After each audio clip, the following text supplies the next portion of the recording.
জাতি যেন এই ধরনের নির্বাচন পায় যেখানে আসলে ভোটের যে অধিকার মানুষের সেটি সঠিকভাবে প্রতিপালিত হওয়ার মতো সুযোগ সৃষ্টি হয়। তবে আমাদের উভয় পক্ষে যেহেতু লক্ষ্য উদ্দেশ্য এক, সেই কারণে আমরা সহযোগী হিসেবে নিজেদেরকে মনে করছি।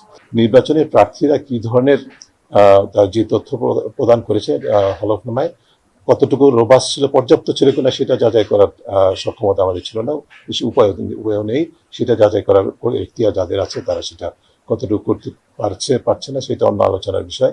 কিন্তু যেই তথ্য দিয়েছে তার উপর ভিত্তি করে সেই তথ্য কি বলছে, ভোটারদের জন্য, দেশবাসীর জন্য কি বার্তা দিচ্ছে সেই বিষয়টি আমরা তুলে ধরেছি। কারণ আয়ের সাথে ব্যয়, কি বলে যে আয়ের যে বৃদ্ধির হার সেটা কি ধরনের, কোনো একটি সম্পদের বৃদ্ধির হার কি ধরনের, পেশাগত অবস্থান কারোর বিরুদ্ধে কি ধরনের মামলা, এই জাতীয় অবস্থান, এই বিষয়গুলো আমরা তুলে ধরার চেষ্টা করছি।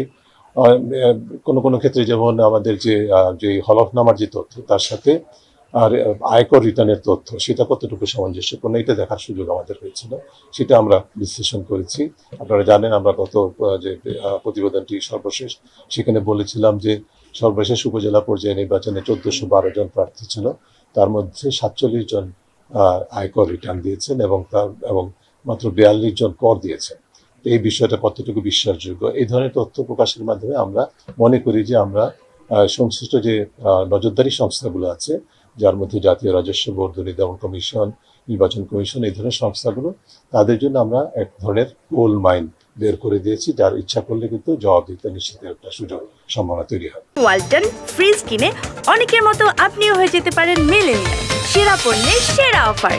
এই বিষয়গুলো আলোচিত হয়েছে। এর পাশাপাশি আরেকটি হচ্ছে যে আমাদের যেটা সবসময় আমরা করে থাকি, জাতীয় নির্বাচন যেটি হয়েছে 7ই জানুয়ারি, সেই নির্বাচনে আমরা বিশ্লেষণমূলক যে প্রতিবেদন, আমরা নির্বাচন পর্যবেক্ষক সংস্থা না, আমরা যেটা করি যে নির্বাচনী প্রক্রিয়া পরিবীক্ষণ করি, যার মধ্যে আমরা দেখার চেষ্টা করি যে নির্বাচনী আইন যেটা আছে সেটা সংশ্লিষ্ট সকল অংশীজন কতটুকু প্রতিপালন করেছে, যার মধ্যে নির্বাচন কমিশন তো অবশ্যই কেন্দ্রীয় ভূমিকা, এর বাইরে সরকার, নির্বাচনকালীন সরকার, রাজনৈতিক দল, আইন প্রয়োগকারী সংস্থা, প্রশাসন, এই ধরনের গণমাধ্যম, অংশীজন, ভোটার্স, সকলের ভূমিকা কেমন ছিল সেগুলো আমরা পর্যবেক্ষণ করি।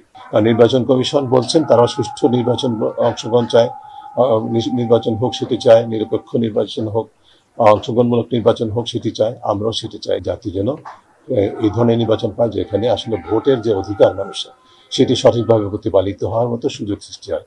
এই কারণে আমরা উভয় পক্ষে আমরা মনে করছি আমাদের লক্ষ্য উদ্দেশ্য একই রকম, আমাদের কাজের পদ্ধতির পার্থক্য আছে, আমাদের ক্ষমতা এখতিয়ারের পার্থক্য আছে।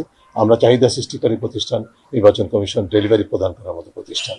তবে আমাদের উভয় পক্ষে যেহেতু লক্ষ্য উদ্দেশ্য এক, সেই কারণে আমরা সহযোগী হিসেবে নিজেদেরকে মনে করছি।